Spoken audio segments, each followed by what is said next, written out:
Couple of minutes after 6, and I think we've got just about everybody. Looks like Jonathan hasn't checked in and Luis isn't here yet, but we've got almost everybody. And welcome, Mr. Battle. Nice to see you. Hello. Yeah, and Director Crooms, very happy to have you. Thank you for being with us. And Kevin, as usual, thank you for everything you do for us. So we are going to get started because I think, we've missed having Director Crooms here as often as we would love to have you and host you. So we're going to start out to give you an opportunity to talk about the haulers contracts. Uh, there's been a lot of concern about that, and commission members have questions, which I appreciate you entertaining. And then if we have time, there's a few additional questions on some other topics. If you'd be so kind as uh, to stay and answer, that would be really terrific. So why don't I just turn it over to you to give us a little bit of sort of some update on where we stand with the hauler situation. Yeah, so I mean, at this point, we are working with the small areas that aren't working as well as we would like them to, but we overall are well below the level of complaints that we had under the last contract. So as you all know, we recompeted the contract. We did so because one, the contract was well expired, and two, there wasn't a history where it had been appropriately competed ever, right?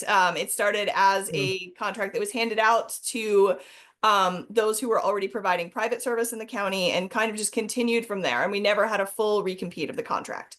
So, we went through a full RFP process. We selected new county-based minority-owned small businesses to provide that service. We changed a lot of things about the way that we put out the contract to try to make it more effective, looking at creating different districts. So the districts that we were using before, which we called TNGs, had been created when the county looked very different in terms of how it had developed. And we had continued to utilize those because we had them in the contract and because it was expeditious to do so. But we worked with experts and an outside consultant to really help us figure out how could we set up a tiering system so that we were making all of the current households available, preparing for what we know or expect will be the future households in the contract, and able to provide the additional services that we added into the contract and make sure that we were effectively picking up the yard trim and compost so that we could support that program and prevent some of the concerns that we had heard from residents about the effectiveness of, how important hauling is to that overall project. We went through the RFP process, then we went through the negotiation process with the goal of both meeting our performance expectations and getting the lowest bid, right? We did a combined process of ensuring that we were able to do that. We felt that we set up the tiers pretty well. We wound up hiring one new company, which had some performance problems and was replaced. A couple of other companies expanded and had some performance problems, but worked very closely with us to deal with those. And like I said, at this point, we are getting a lot fewer complaints than we got under the last contract. We still have some things that we're working on. Of course, we provide the service directly to almost 180,000 households, and then we provide service indirectly to several of the municipalities that we procure for performing their recycling work. Some municipalities provide both of themselves. Some do their own contract. Those who ask, we do their contract for them. Big change under this contract that we think was really positive in getting a price that we could afford, because another thing to understand is that the amount that we charge customers was set a long time ago with a nice little bit of padding so that we were charging more than we were spending. At this point, we're charging and spending pretty much break even. And we were able to get to that in part because one of the things we did was eliminate the tipping fee. So when a non-residential pickup hauler brings their delivery to the landfill, they pay a tipping fee, right? And that tipping fee is something that's set by it's within the purview of the appointing authority, aka me, right? The director of DOE is able to set that tipping fee. And we set different tipping fees for like the municipalities versus the commercial work. We essentially waive the tipping fee for residents, except when they come in certain vehicles. And we're able to do that. But what we did was we eliminated the tipping fee because the way that we calculated what the haulers were actually making off of the job was super complicated. So what they used to have to do was they charged us, and this is not even close to what they charged. Let's say they charged $10 for the house, right? And then they would come in and they would drop off the trash and they would pay whatever amount of trash they had collected, right? Which is the amount of trash produced is not something that the hauler has a lot of control over. Now we added things into the contract to help them be part of our messengers, right?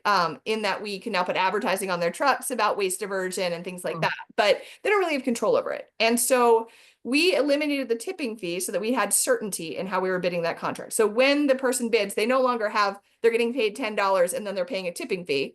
They're getting paid $11 or they're getting paid $8, but they don't have to worry about what the tipping fee averages out to, right? And they don't, what had happened also under the last contract was because we didn't have a rule about what the tipping fee was going to be under the contract, it was possible for us to raise it or lower it without the input of the contractor, right? And so they felt very much like they weren't protected under that. And the county could suddenly decide that the tipping fee is $100 and then they're losing a bunch of money, but they're in a contract, right? And so it really was trying to put it on a more fair playing ground so that both are like really large, sophisticated haulers who can hire an expert to help them figure out how much to bid, and our mom and pop shops are able to effectively figure out how much money they need to make to run their operation and pay their employees, and therefore what they would bid. And so we wound up getting bids that we could afford because of that. So that was an effective change that we made under this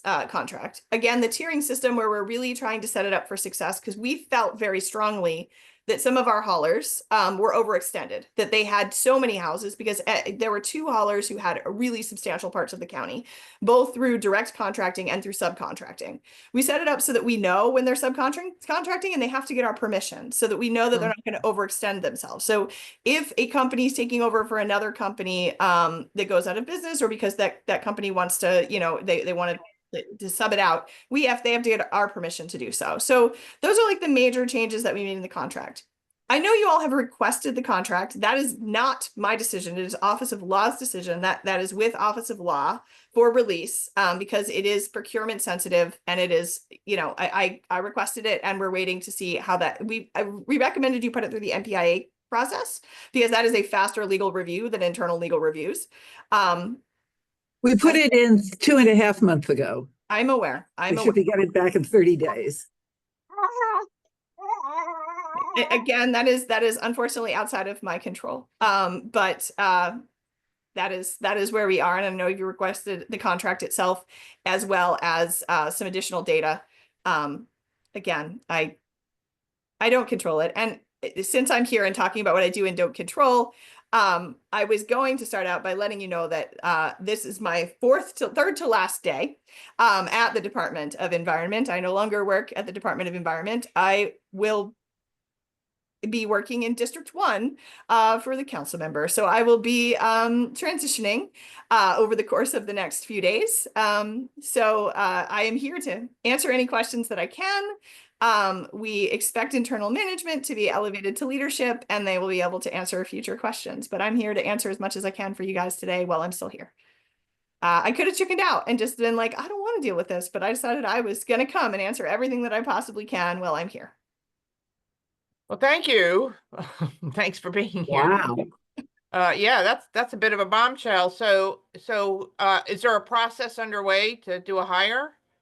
That is unlikely. I do not believe that they would be making a hire when the administration is ending in 4 months, right? I think that will be up to the next county executive. I mean, we have qualified staff inside of our agency who I expect to be elevated to the leadership position. And if not, then they'll choose someone who's already in some other part of county leadership to do it. I'm not, privy to these things, but my expectation is that no, I mean, would you take a job if you didn't know how long it was going to be, right? I mean, that's, you know, and associate yourself with with an administration that isn't continuing, and there's other political, you know, I don't think that, and also a county job hire doesn't even happen in 5 months, right? Like I've been waiting for my climate czar for a year.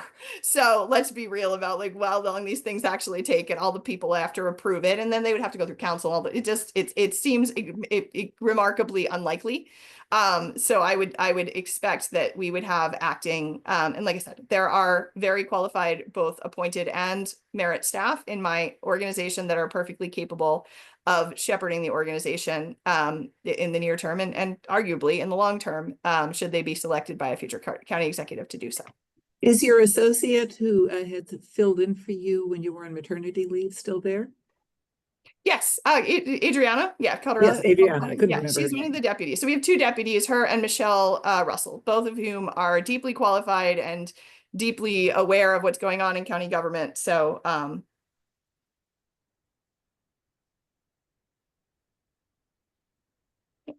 So well, Andrew, thank you so much then for being here, and congratulations on your new position. yeah, With Tom, I presume.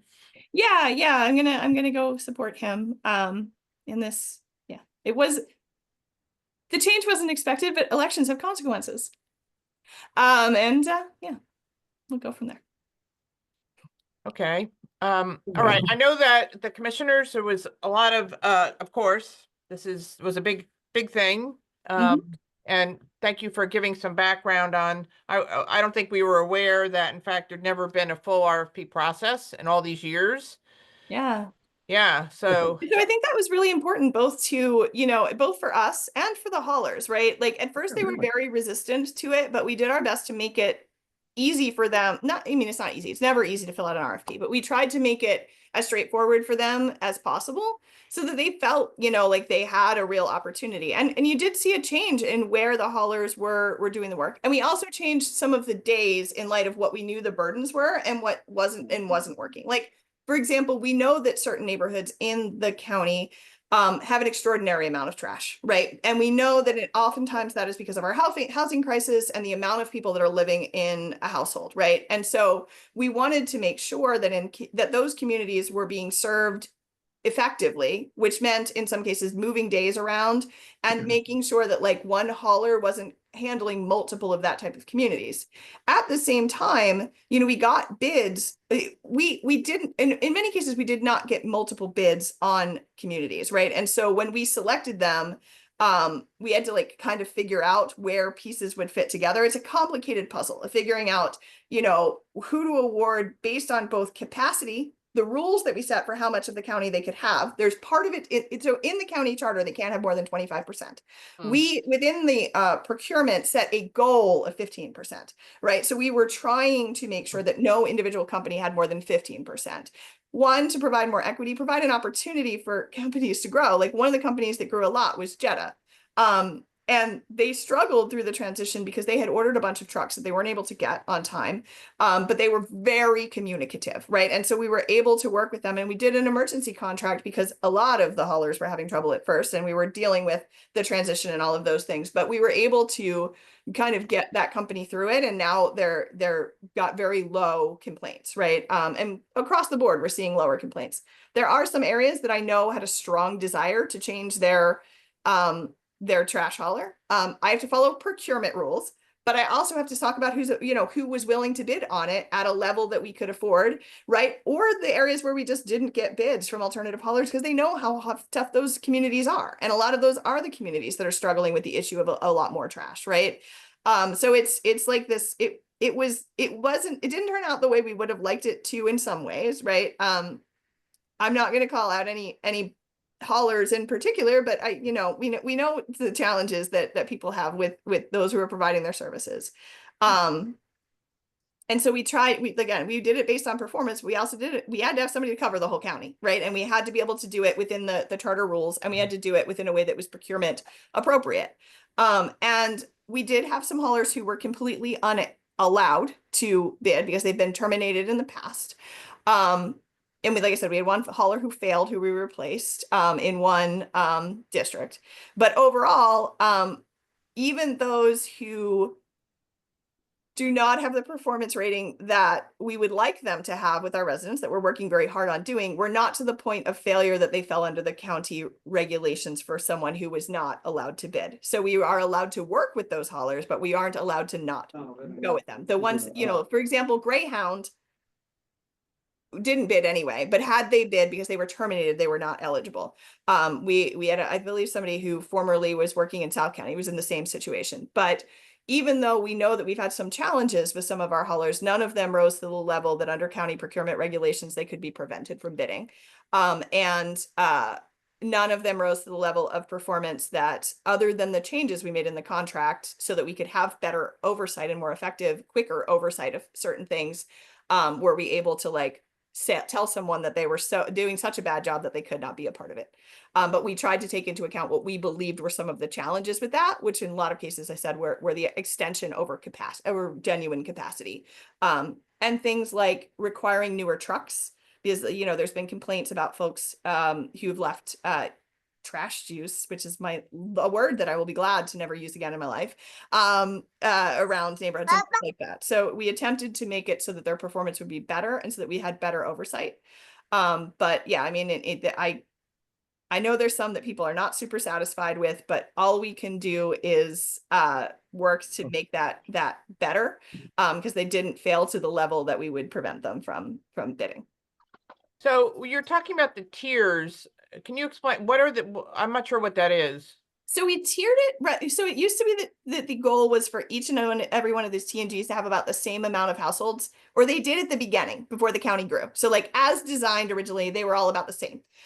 We designed the areas to be larger or smaller to make sure that based on what we knew of the companies that were in the county and or in surrounding jurisdictions that were available to bid, that they would bid on it. They would be able to bid on something that would allow their company to be, you know, economically viable, and also would fit within their capacity. So our goal was to, and also so that if we had a situation where we weren't able to only select county-based small businesses, that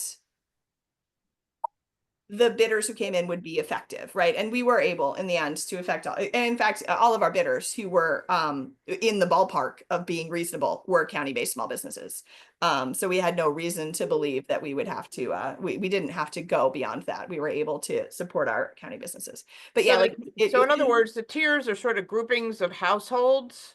Yeah, like the size and complexity of the area. Right, exactly. And also the distance from, because remember, the other thing the haulers have to do is they pack out their truck and then they have to get to the landfill and back. So we thought a lot about what does your route look like and how much can you actually do and how many trucks would you need to do this and what would the route that you took look like? And we worked with our consultant and with the haulers to understand that so that they actually filled out a form telling us that they had the resources to do it. We knew what we wanted to see in resources, and the expectation was that they would provide those resources. And in every case, they either met or exceeded our resource expectations of them. Okay, so what about you said one of the big issues has been oversight and enforcement. Can you? And I remember hearing the presentation you did over the summer, but so could you talk a little bit about how that works and what your experience has been for the last, I guess now 6+ months? Yeah, so I mean, we added a lot of clarity around what communication was supposed to look like from the haulers. So I think that is our biggest challenge, right? If they're going to not be able to get to a neighborhood, if they're not going to be able, if there's something going on that means that they're not going to complete a route today, we want that information. And a way that worked out really well actually was during the snowstorm. So we had the snowstorm, there were challenges, and you can listen to the hearing about this because this is not my agency. But you know, there were challenges with the cleanup after the snowstorm. And we rely on roads, right? So we need clear roads to pick up trash, right? Like obviously, I need my trash trucks to be able to get in there and out of there safely, which is complicated, right? Because just because a car can get in and out of a neighborhood does not necessarily mean that a trash truck can, right? We don't want our trash truck hitting a mailbox, hitting a car, or worse yet, winding up in Mrs. Jones' living room, right? I don't want to deal with that news story. And I also don't want Mrs. Jones to deal with a car in her living, with a trash truck in her living room. So they were expected to provide detailed information to us about what the roads looked like that they couldn't service, and to help us provide that to 311. And over the course of the snowstorm, they did that. They sent fantastic photographs that were then able to be utilized by DPWT to understand. Hold on a second. Mr. Cola, could you turn your mic off? Thank you. There you go. So, they were able to send us these photographs. We were able to get them to 311 so that when a neighbor called, that 311 had the most accurate information. And I checked that a couple times. I actually called and said, I'm like, I'm at 123 Sesame Place. And when's my trash coming? Because I ain't seen a trash truck. And then they would say, oh, because of the snow and ice conditions on Sesame's Place, your trash will be picked up the following week. So we attempted to pick up trash, which compared to some other jurisdictions that chose not to at all, we made our best attempt. And we got like 87% of the trash. Like, we did very well overall, but they did a great job of communication. And that's the type of communication that we expect. We didn't always get that at the beginning of the contract, right? That first month was rough. It was rough. It was 1,000 degrees outside. They were having people quit left and right. They didn't necessarily, a lot of them did not have the resources that they had expected to have because they had ordered trucks or things just did not go as smoothly as they would have liked. We did not give them as much time from the beginning of the contract until the time when the contract started as we would have liked, because some things happened with our first RFP that needed to be fixed. And so, they struggled a little bit. But since then, when they don't meet our communications expectations, that's when they get fined, and heavily fined.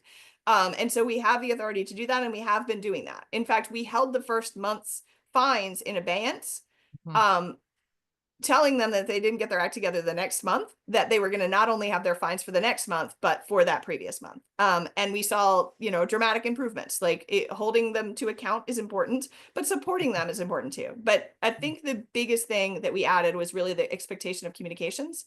And in the long term, and this is a complexity with OIT that we haven't been able to quite deal with yet. So the county switched from the way we switched 311.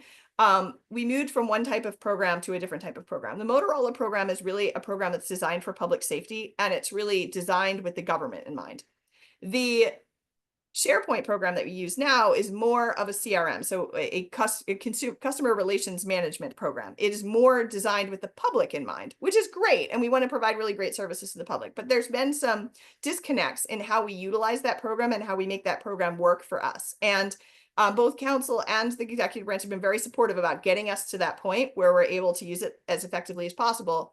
Once we're to that point that all the programming works perfectly, they will be able to utilize the 311 system directly. And our goal is to move to the point, and we've already moved this back. So we've already been able to move back the time when you can report that your trash is not taken. But our goal is to be able to move that to noon every day. So right now you can do it at noon for your composting, but you can't do it at noon for anything else, right? Our goal is to move it to noon every day so that if your trash is missed, we will pick it up the same day.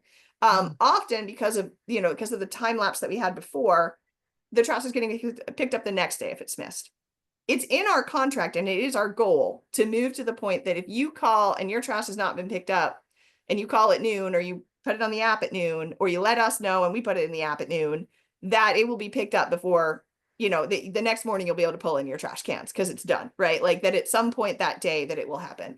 And being able to have the information go directly to them instead of coming through us and then to them is very helpful. And then the other thing that we've instituted that's been very effective is changing the way that our recycling and trash inspectors approach the routes, right? So they were really playing catch up all the time because they were waiting for a call to come in, and then they were going out and validating the call, and then they were handling the issue.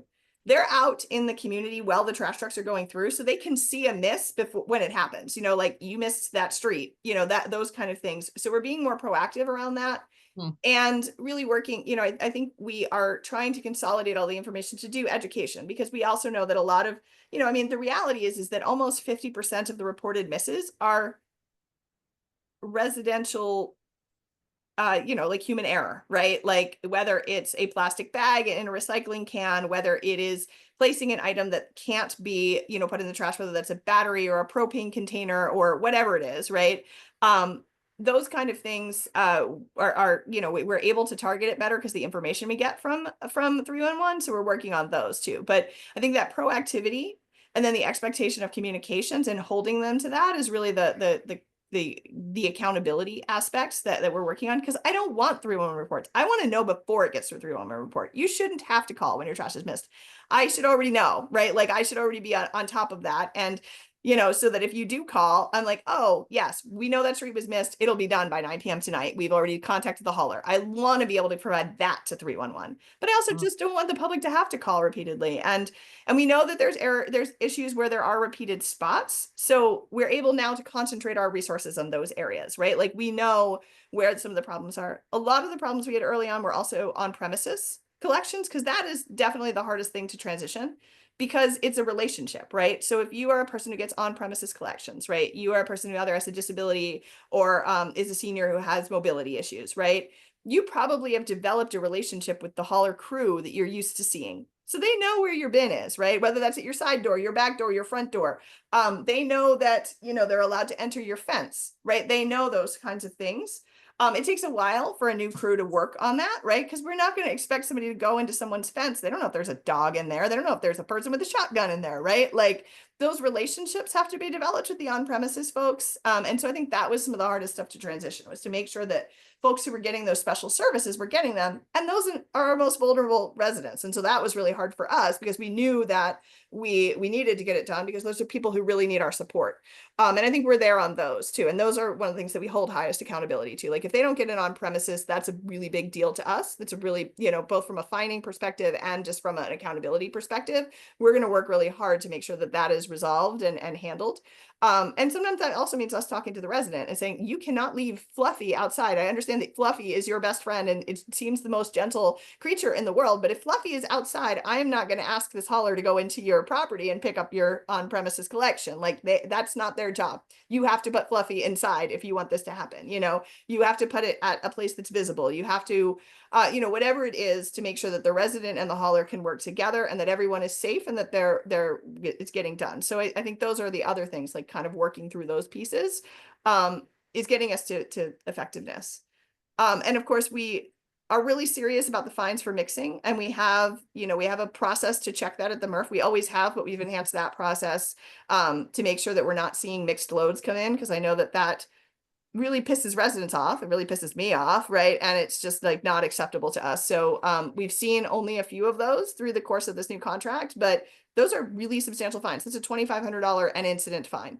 So versus the other ones that can be anywhere between $25 and $100. But Andrea, so mixed meaning like compost, food waste? Right. If someone puts either food waste and recycling, or trash and recycling, or food waste and Any mix combo it is, if they show up with a load that's demonstrated that they've put both in the same truck, that is something we've been really careful about making sure that we're dealing with. And we dealt with it before, but I think we really doubled down on that, because we did have a lot of complaints from folks who were watching that occur.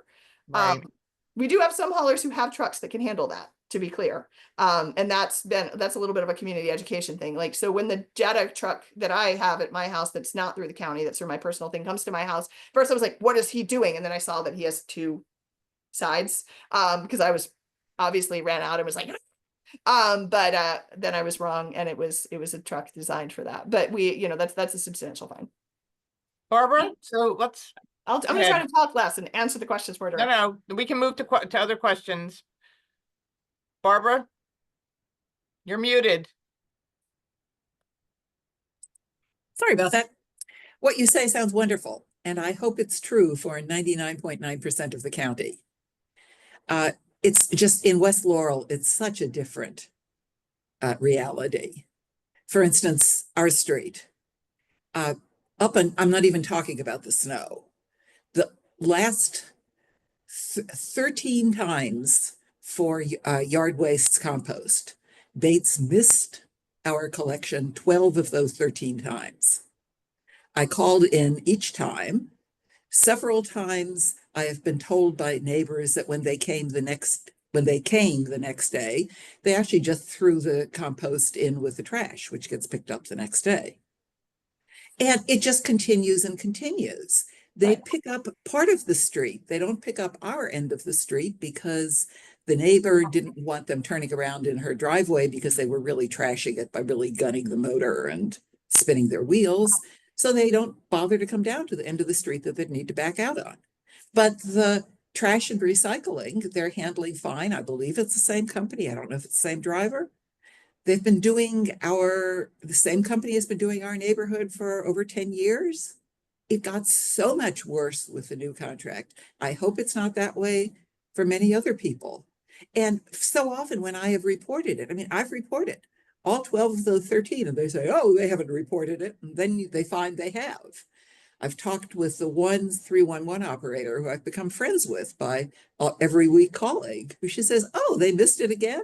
She says 90% of the reports she gets are about Bates.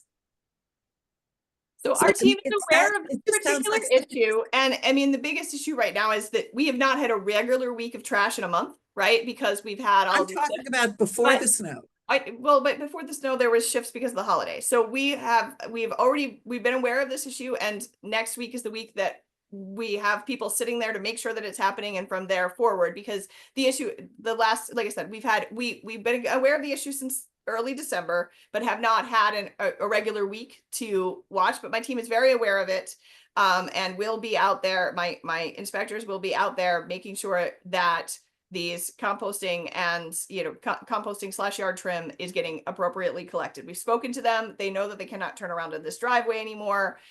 So that is an issue that we are aware of. It is on our hot list of issues, and it is one that there will be an inspector watching.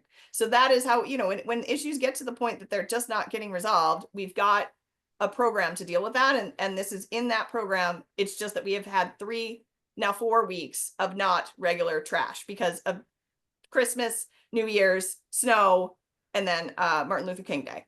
So Right. I feel wonderful that it's in the program. I feel bad for the county residents who don't know Maryland and can't call, because I think our problems are being elevated that hot to list. Maryland, So not we because of deal with it through 311. 311. So where they're making a regular report through 311, or some people call their county council members, some people call an HOA president, however we get it, but most of them we get through 311. We have the data to analyze that this is a repeated problem, and that's how we identify and define a hot list. And so we both bring it to the attention of the hauler that this is the #1 issue in this particular route right now. We expect it to be handled, but we also have our own inspectors to ensure that. So where something is has risen to the point that it's a repeated issue, those are the ones we're dealing with right now, right? Like, we don't have a lot of random inconsistencies. We have consistent issues, and those are the ones that we are digging through and really focusing on. So you're one of them, and I'm very aware of that issue. So that one will hopefully be, it will be one way or the other taken care of. But Okay. And I mean, I'm not normally trying to taken get it care of. solved for me. I'm just worried that I'm representative of a lot of people in the county who don't have the wherewithal to report in the same way.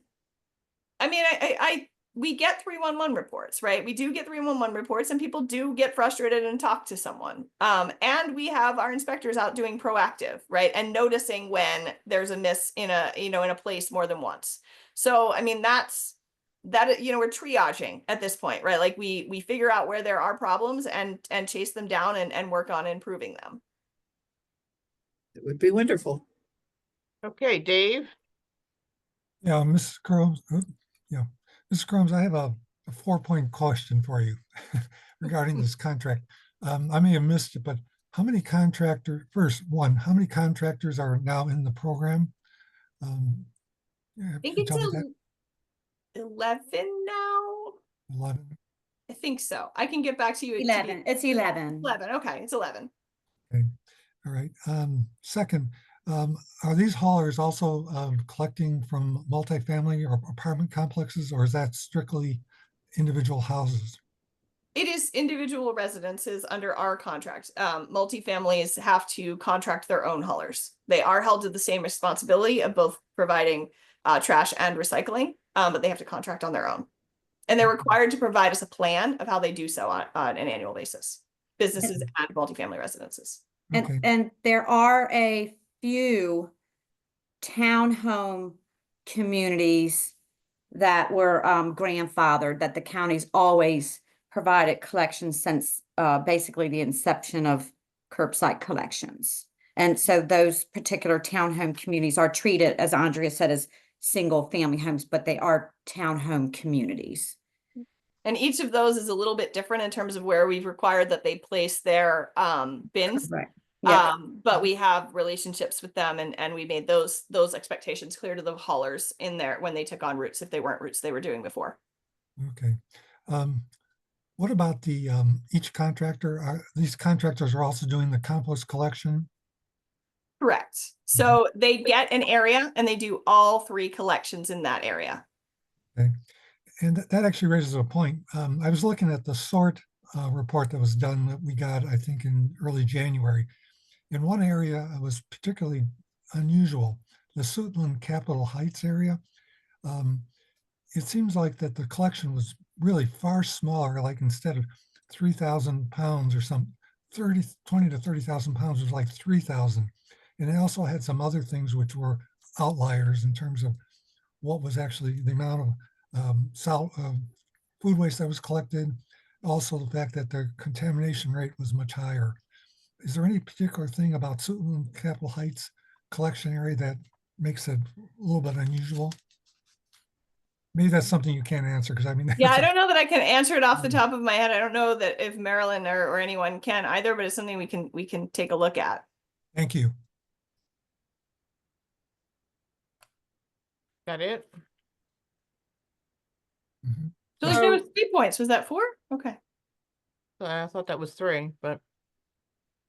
So, Enric, I know Bill has a question, but let me just piggybacking on what David was saying is how many inspectors are there, and do they work out of your department? Correct. So we have both recycling and trash inspectors. We have some unfilled positions right now. How many do we have on staff right now, Marilyn? Do you know off the top of your Yeah, head? we currently have 5 vacancies, which we did just conclude interviews. So we'll have those positions filled likely within the next, I'm going to say 2 to 4 weeks. But yes, there's 5 vacancies. And so currently we have a staff of 10, including the supervisory staff, overseeing or responsible for the residential curbside collection program. And then we have 4 inspectors who are dedicated or responsible for the commercial and multifamily properties within the county. And then it's important to know that both types of inspectors, whether you're residential curbside, working with our haulers and the contracts, or if you're, commercial / multifamily, all inspectors are cross-trained. So if there's a need, our inspectors can, go out and do either type of inspection. For instance, when the new contracts were let during that, first, I would say 8 weeks, really, we had all of our inspectors dedicated to the residential curbside inspections because that's where the greatest need was during that time frame. And we also have an opening for the manager of that team. So we have supervisors for each team for the both the residential trash and residential inspectors and the commercial inspectors. I naturally call them recycling and trash inspectors, but it's not really, that's a weird breakdown. But their manager, the manager of those those immediate supervisors, the team manager, that position is also we're also interviewing for that position. Yeah, and we thanks for that, Andre. Yes, we did. We just concluded the interviews for that position, and that one again should be also hired within the next 2 to 4 weeks. Thanks, Marilyn. So let me just clarify. So there's 10 current curbside inspectors. There's 4 commercial and multifamily inspectors, and there's 5 vacancies. Is that right? Well, that total number includes the 5 vacancies. So our full complement of our inspection team is 14. Oh, okay. And of that 14, there's 5 vacancies and a section manager's position. So that's 6. So 6 vacancies and 4 are the multifamily. And then there is 1 or 2 supervisors. So there's Wow. like only 2 or 3 residential inspectors. No, there's 10 residential inspectors, including the supervisor. Correct. And But 6 need to be we have hired. I think we have 4 vacancies on that side and 1 vacancy on the other side. I'm not entirely sure where the vacancies are, but our full complement is 10, including the supervisor on the residential side, and the full complement is 4, including the supervisor on the multifamily / commercial side. In the past, we have advocated for additional positions at the budget level. We are not advocating this year just because we know that the budget is so tight that Right. you gotta pick what battles you're gonna fight when it's this intense. But it's something that we definitely, we've seen our expectations of us grow, right? I mean, we've been told, for example, the school bus doesn't not pick up any kids. How are we not picking up any trash? Which is not entirely unreasonable. It's very different, but it's also, I get it. I get what they're trying to say. But we, 10 people covering there's what you can cover and there's what you can't cover, right? On the commercial and multifamily side, remember that those folks are also responsible for the styrofoam ban, the plastic bag ban, the rules about Upon request. serviceware, the straws, right? So there's a whole ton of things that they're responsible, plus the rule that there's a trash and recycling bin, which is also a DPI issue, which is also a question about what's on the site plan. And yet, so they're responsible for a whole slew of other things. And there's 4 of them, right? So, I mean, it's the challenge of government, right? Like what is invested in or not invested in. And we unsuccessfully advocated for those positions in the past. And again, this year in the budget that we put forward, we're so focused on just making sure that we can at least keep the lights on, based on the challenges in the county budget, that we did not this year choose to advocate for those positions. I think we advocated for 1 position across the entirety of the agency. So, unfortunately, it means that we're working with what we have, and trying to do the very most to be more proactive with the resources that we have. Yeah, and the good news is I mean, the county, we're under a hiring freeze, and we did get all of our vacancies, the position, packages in on time or before the hiring freeze went into effect. So we will be able to fill those positions. So that's our light right now, that we're able to fill these positions. And that is true across the agency. So, the remarkable folks who work at the department managed to get everything in before the deadline, which came up very suddenly, of what the hiring freeze looks like. But I mean, if anyone leaves at this point, the likelihood of us being able to even backfill positions is relatively low. So we are, kind of on a string and a prayer that things go well with folks who are there, and we're focusing on, retention and morale and all of those things to make sure that we keep the folks that we have, and that they feel like county government is a place that they want to stay, because at least until there's a new administration, I don't anticipate us doing, being able to do any kind of hiring, including in many cases backfills where we cannot get unless the administration feels that it's a critical position. So you can make an argument. It takes a long time and it's complicated and bureaucratic to get a backfill if someone leaves. And no new positions. But we at this point have listed every position in the agency that was open. So we will have a full complement in less than until people leave. Great. Thank you. Okay, Bill? You're muted. Yes. First question relates to on the issue of mixed loads. When I could see at the MRF, it'd be very easy to determine that somebody's mixed compost in with, the recyclables. When, on the other hand, though, if you're going to Brown Station Road, how is it determined that a mixed load, i.e. recyclables, weren't you know, because people aren't super obvious mandated because to they're do loose. recyclables. So So- it's pretty obvious. Like it is actually, I mean, our guys know, like they can see when something is off. And whether that's that they're getting organics, right? Because you're seeing it in paper bags and you're just seeing products that look different. You're seeing products that look different in a recycle. I mean, obviously, we know a lot of folks don't recycle, right? That's one of the things we're working on. But they're not in bags, right? So even though the bags get crushed, it's fairly obvious, and our guys are well trained to do that. And we also do spot checks where we literally have them pour all of their stuff onto the ground and we check. Okay.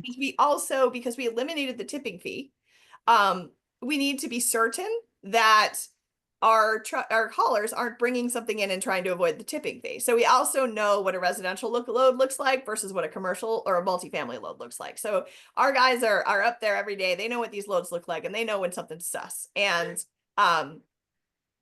they want to hold these folks accountable. You know, they are there for, you know, so it's not that much of a challenge. Could they sneak a few in? Yeah, like if they did one street and they did it, we probably wouldn't notice. But frankly, that doesn't really solve their problem, so that it isn't their incentive. Their incentive would be to do an entire route that way, and that would be obvious to us.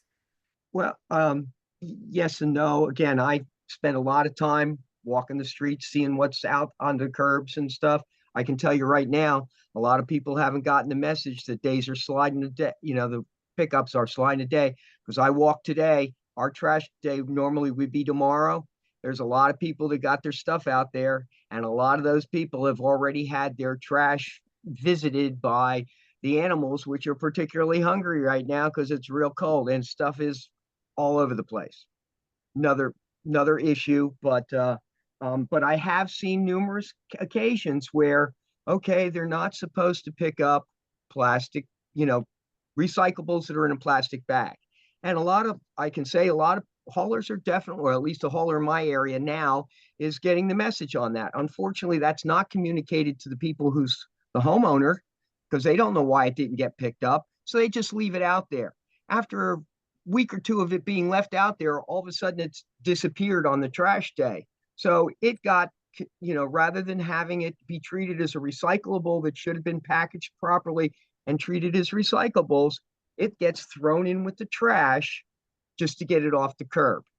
So they don't see the stuff out to the So curb. they have stickers. So all of our guys have stickers, and They're they not being are used. supposed to use them. Not And being we do, used. because we have inspectors out. I mean, I think, you know, they're getting better about it.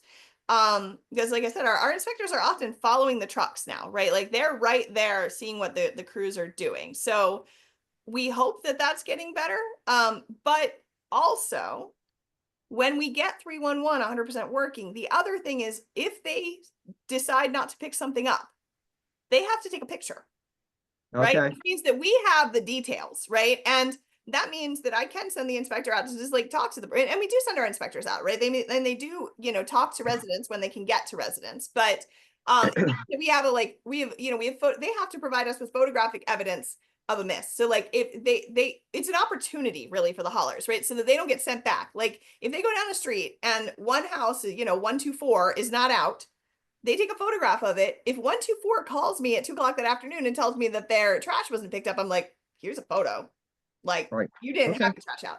But the same thing with, you know, it will help us. I mean, they give us information on why they didn't pick something up, but we'll have more a photograph is 1,000 words or whatever, right? You know, I mean, Right. it'll give us more to target if we need to go to a neighborhood and because we're seeing it, you know, we're seeing whether it's that we're seeing contamination, which we can, you know, check from one end, or whether we're seeing a lot of reports of, hey, these folks they're all using plastic bags. What the heck? Because yeah, eventually the person, and this is the problem with not being consistent about pickups, is going to just do whatever they have to do to get it off the curb, right? So it may be Exactly. very much that resident took it out and put it in the other bin because they saw the other bin was getting emptied and this one wasn't. So, you know, if they weren't aware of what the problem was, then they're just going to take it into their own hands. And we also, you know, if we don't pick up composting, then people stop composting, right? Like that's the reality. So we know we have to hold the haulers accountable. And like I said, they've been given stickers and they're expected to use them.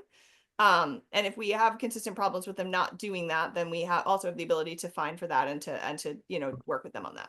Because I'm not seeing stickers. I am seeing instances and where I say to the homeowner, hey, they didn't pick that up because you got a plastic bag in your, in your recycle bin. You take and then surprisingly, they take the plastic bag out and the stuff gets taken away. So, there's a lot of problems with communicating to the homeowners exactly how they should be putting out their trash because they really don't care. They just take it out to the curb.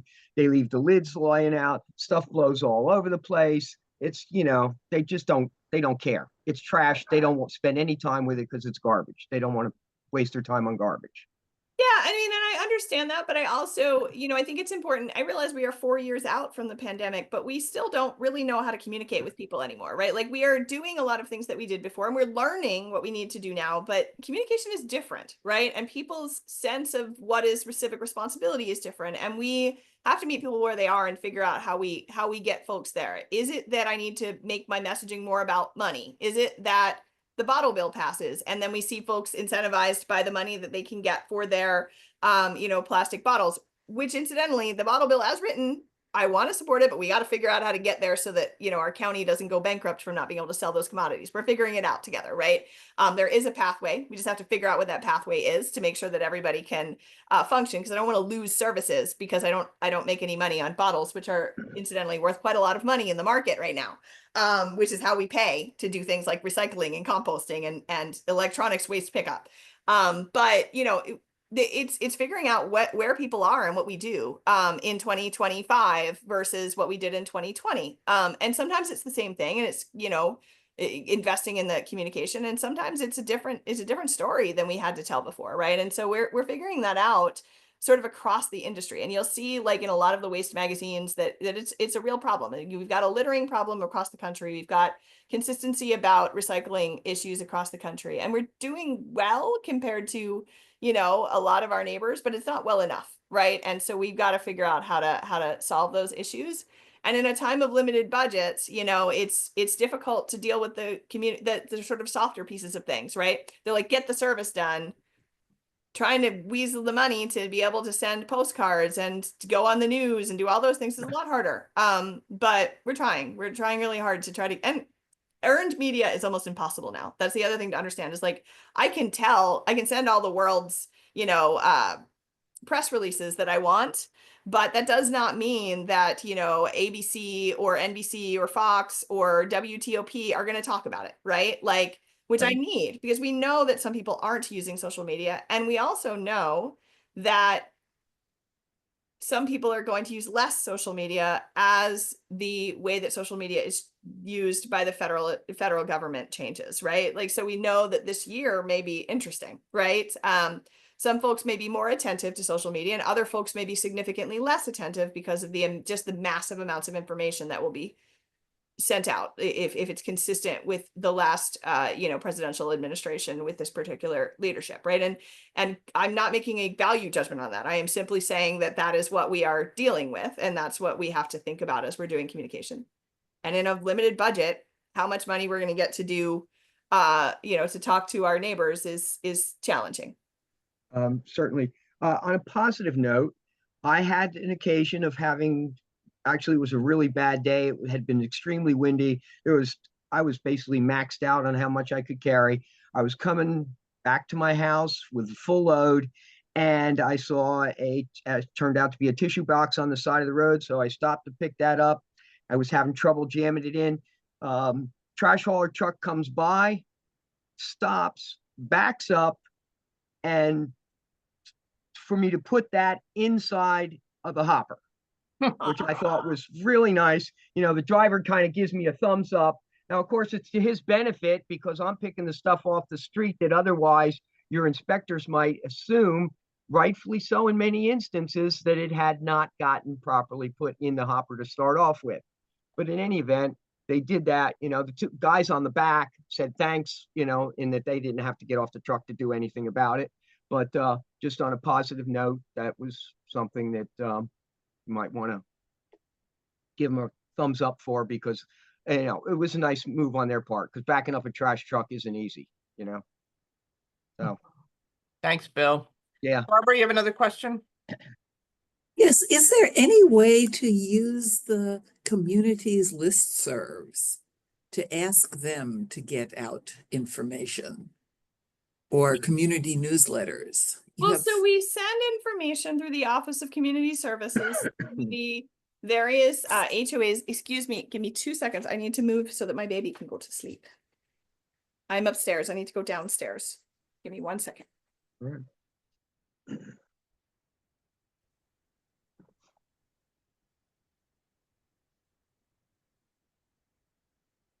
Oh, that's rather a bombshell.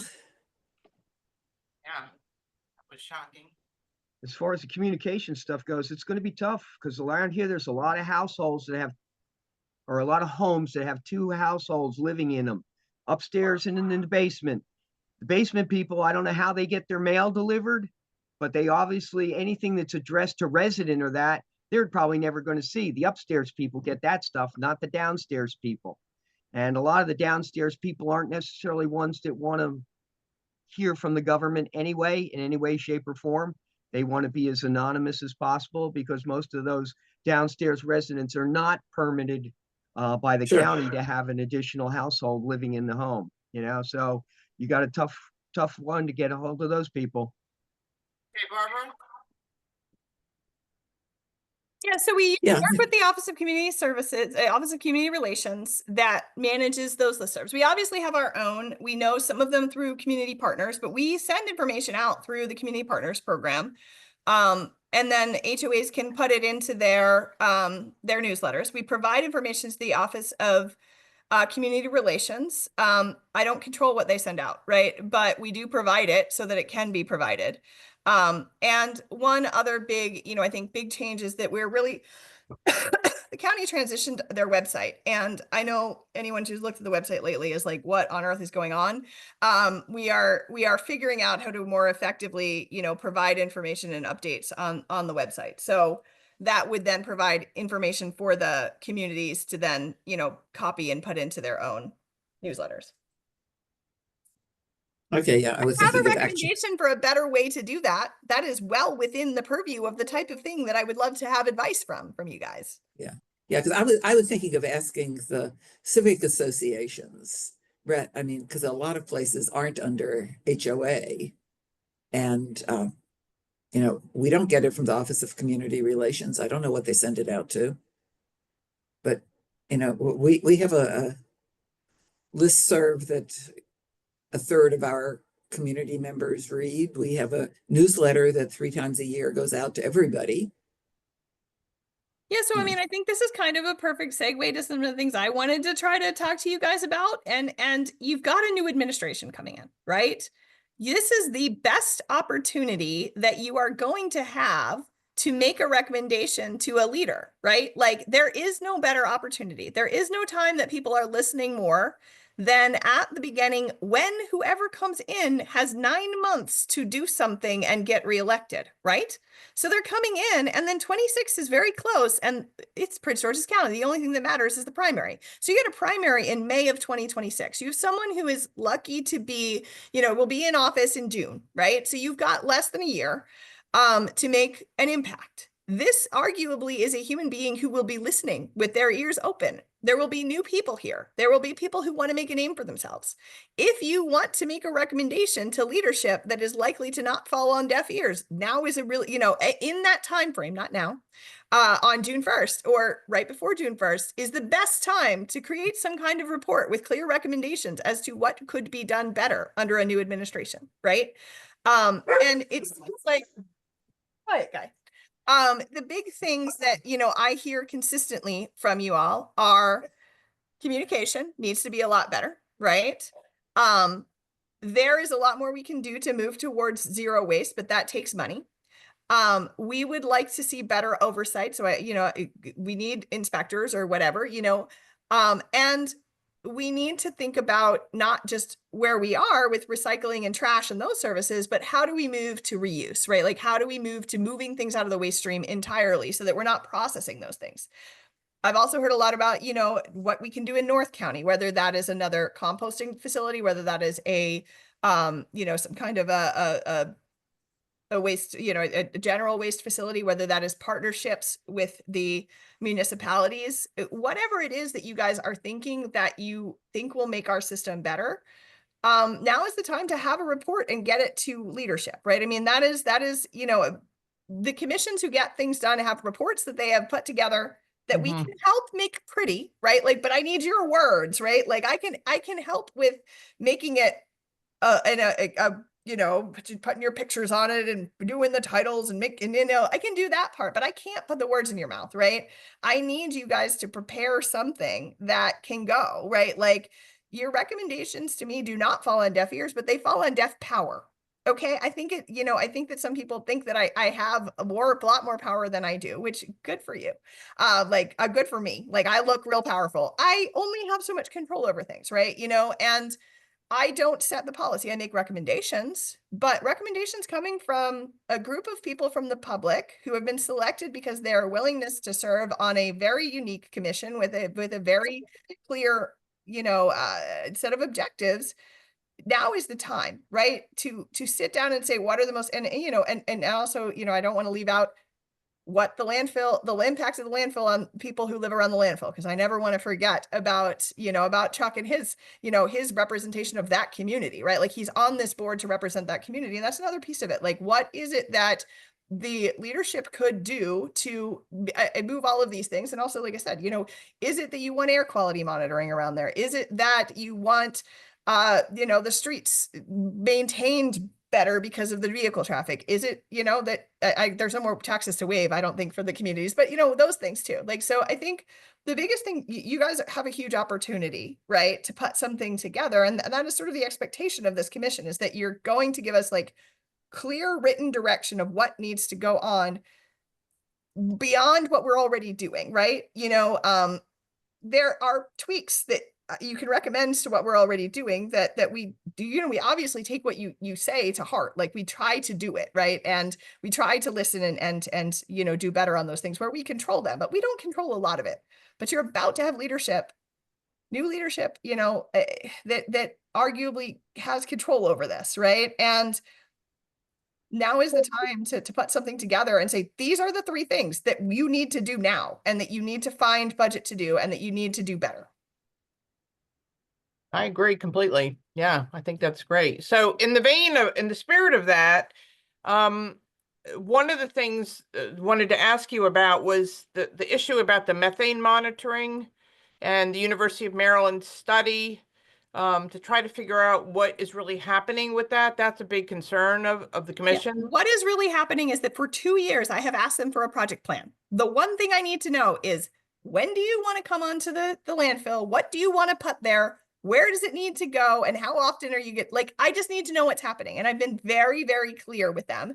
And certain folks on that team have been super open to it, and others have just been super defensive about it. And I need that team to put together, this is what we want to do on your landfill, so that I can understand, as I'm doing all of this construction of Area C, as I'm moving the lots, as I'm dealing with I've got 1,000 different projects going on there.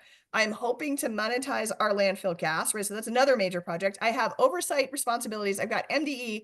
All I need them to tell me, and all I've been asking for now 2 years since we entered into this original conversation, is, what are you trying to do? And what does it take to do it? So Andrea, who would be giving you that project plan? My understanding is someone from the University of Maryland, right? I believe that the University of Maryland is leading it, with NOAA and NIST as supporting. Is this Russ Dickerson?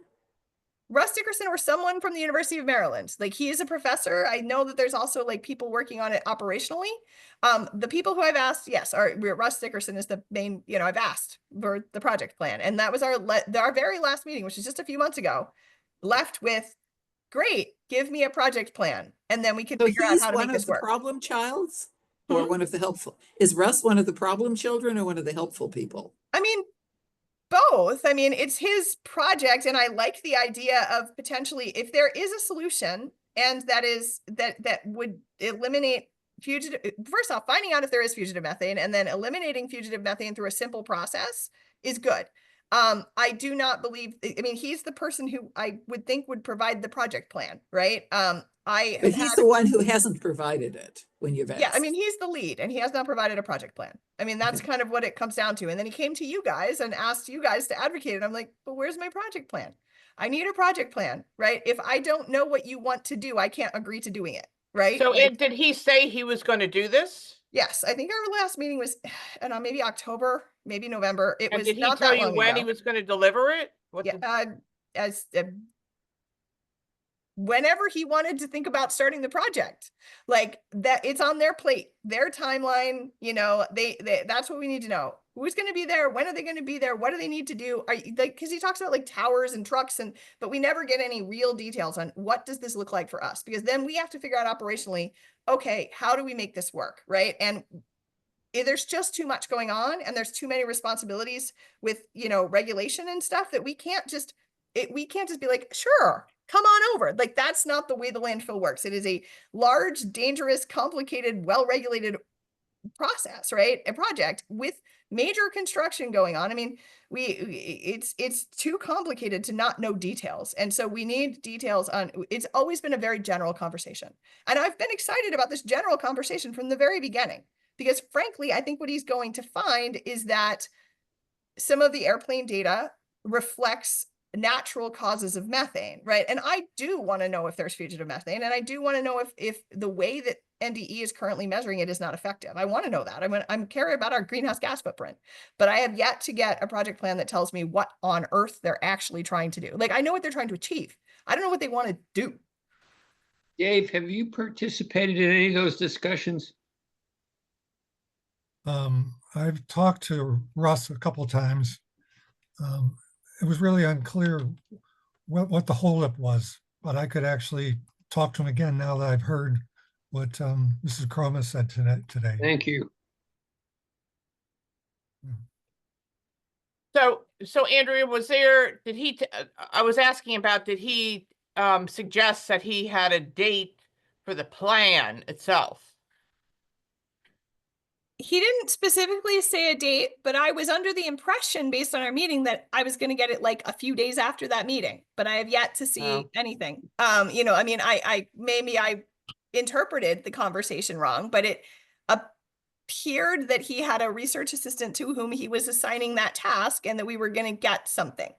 But yeah, I mean, what happens is we have a meeting, we come to some understanding of what we need, and then Nothing we happened. put it on the plate. I mean, it's not on our plate. We're not designing the study. We're open to the study. I think we need to make sure the timing works with what we need to do operationally, but we can't even I mean, we could have already been done this, right? I Mhm. would have loved to have been done this before I was starting construction in Area C, Yes. but never have we gotten, like, I need to know what it is they were trying to do, Okay. like That's what it we- actually takes to do it. You Okay, know, is they- it a truck driving once a week? Is it putting up a tower? Where does that tower need to be? How long is it going to be? Like, what are they doing?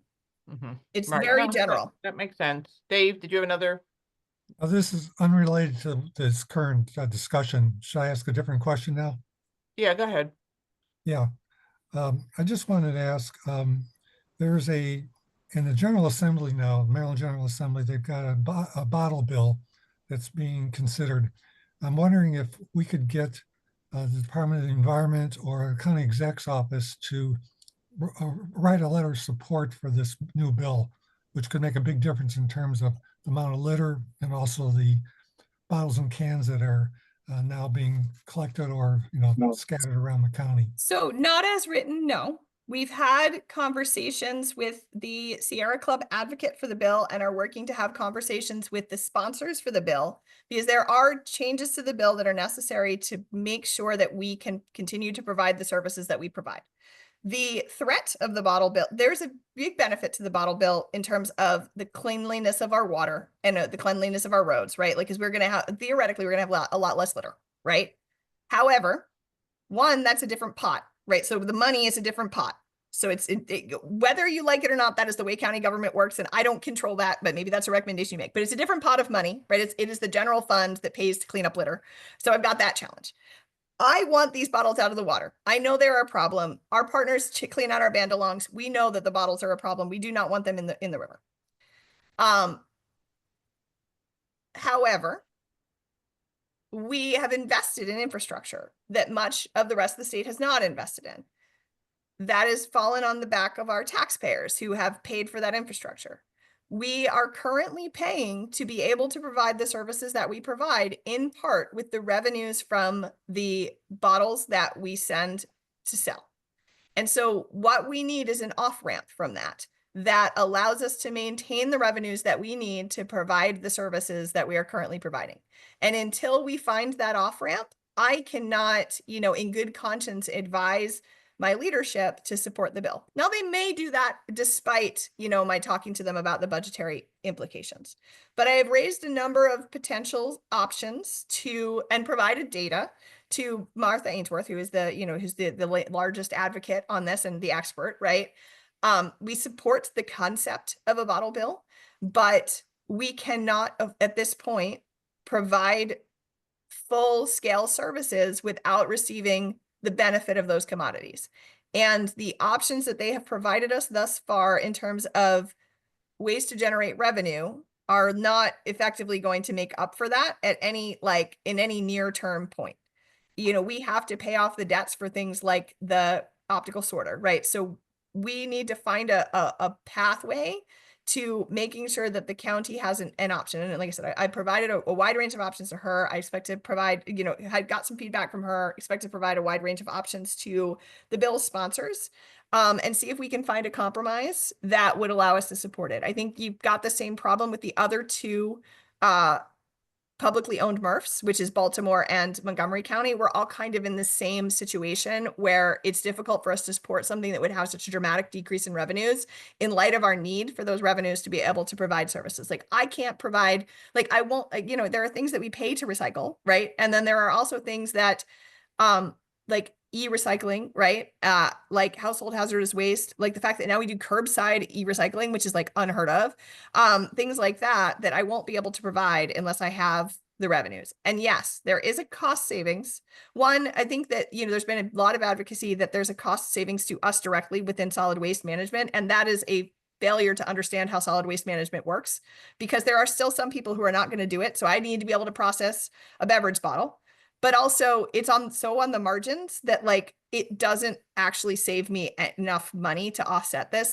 It's negligible because I have to still staff all of these facilities. I still have to run all these facilities. I have to do all of these things. And simply taking beverage containers, even if it's 27% of the waste stream out of it, does not provide direct savings. Does it arguably also provide savings in terms of litter collection? And in terms of, the costs to meet our TMDL, yes, but again, they're on the margins and they're difficult to measure. And it's very difficult to go into a county government budget conversation with things that are on the margins and difficult to measure.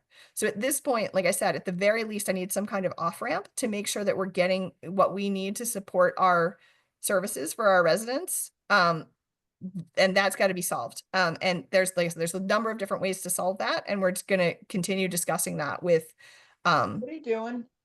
With the bill's sponsors, so that we can hopefully get to a place of yes. And, if we get to a place of yes, the other thing is that I have really, we have statewide relationships. We have an organization of folks who work in this field. And if we're trying to get us all to yes, right? So it would be really great. Then we would have statewide, county support, and we would have the goal is to get to the support of all of the municipally owned and run MRFs, because we all have similar, if not the same concerns. So we're trying to get to yes. We want to get to yes. We support it as environmental advocates, but the bottom line matters. So we got to figure out how to make it work. Dave, any follow-up on that? I just want to say, of listening to that, maybe this is just the environmentalist coming out at me, but it seems like what we're doing is we're supporting a lot of additional litter and trash so we can support a MRF or some of the other facilities that are actually getting some revenue from all these bottles and cans. It just seems like I know you made a big investment to get some of these sorters, but it just seems to me like if we could be successful in terms of getting rid of a lot of this litter, it would be really huge. And yeah, I mean, I think so. And like I said, I think that small changes to the bill could get us there. It's just that, yeah, I mean, there are pathways to making it work. And that include just different ways of having the county to be able to participate in it and therefore have a source of revenue still. Potentially, utilizing these or the what's called the PRO or whatever the organization to pay a couple of years so that we could have time for that adjustment to happen where revenue, where we're saving money in other places, and so we can offset revenues. But the reality is that the way that county government works and the way that the bean counters are counting the beans, I will not, if I lose this right now, I will, if I lose this revenue right now, I will not be able to provide certain services. So it's difficult. I can't advocate for it in light of the position that I have. Out in the world is a different issue. But, I need to solve this problem. And like I said, I'm confident that we can solve this problem. And then we can give, full-throated support because we conceptually support the idea, right? And it's just a matter of, like I said, we have to make it work for the county. And as it's written right now, it doesn't. It really benefits certain entities and doesn't benefit other entities.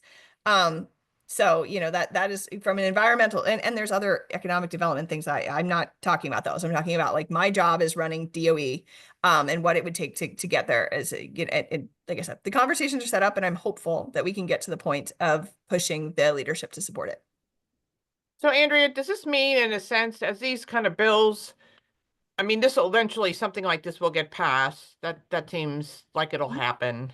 But, is it really then necessitate that, public, solid waste projects really need to downsize in certain areas and sort of upscale in others, like the reuse, thinking about how to generate a reuse process versus, the MRF. Do the MRFs need to be downsized in some capacity? Or because of the growth in population? No, there's demand for MRFs. So we have demand. We have folks who would love to use our MRF. So I think that there are possibilities there. Right now, it doesn't make sense because of the bottom line doesn't make sense. But no, I don't think that it's a facilities issue so much. And remember that out of the 1 million tons of waste that are taken in by various entities in the county, we only take in 380,000 tons of that, right? Like, well, I guess that's not quite true. That's a waste. But anyway, like our landfill doesn't take in all the waste. So there's also, I think, one big emerging issue that we have to deal with that also helps unlitter and illegal dumping is what types of reuse options and opportunities are there in the commercial space, right? So we don't take we don't take C&D waste, construction and demolition debris. Construction and demolition debris is super reusable and super recyclable, and there's not a lot of that going on, right? And so that's another big avenue and opportunity also. So I think that there's like, so if we were to have less waste in the landfill, we would still need the landfill, but we would be able to keep it open longer, right? Like, and Right. landfill would last 100 years instead of 80 years or whatever, or 1,000 years. I don't know.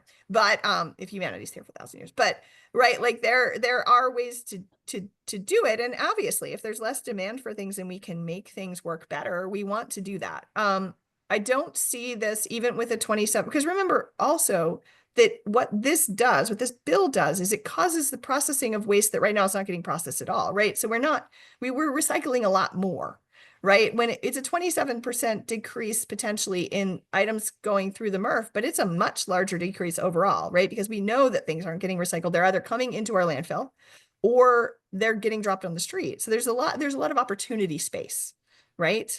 And understanding that is a challenge also. Like we're trying to figure that all out. So have you provided this data to Martha? So yes, well, we've provided. A lot of it is, we're kind of like back of the napkin trying to figure out how to get to this working, right? And we're cooperating on that and trying to figure it out. Like, because like I said, from an environmental perspective, it's an idea that could work.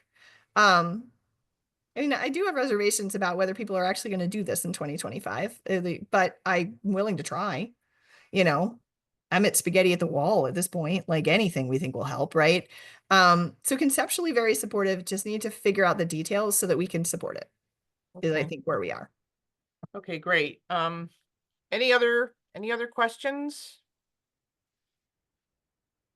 No? Wow, okay. Wow, You're terrific. asking any questions for Andrea? Yes, on any topic? yes, now the field is open. We've got a couple minutes. I was like, you've got 8 minutes because my husband just needs to get on a phone call and I need to take over for Yeah, the yeah, meeting. We our still have meeting sleep. ends in 9 minutes, so. Okay, okay. So a couple of minutes, especially now that you're leaving and can talk maybe a little differently than if you were going to be you forever. How can the SWAC start working more collaboratively with DOE? We keep getting the feeling that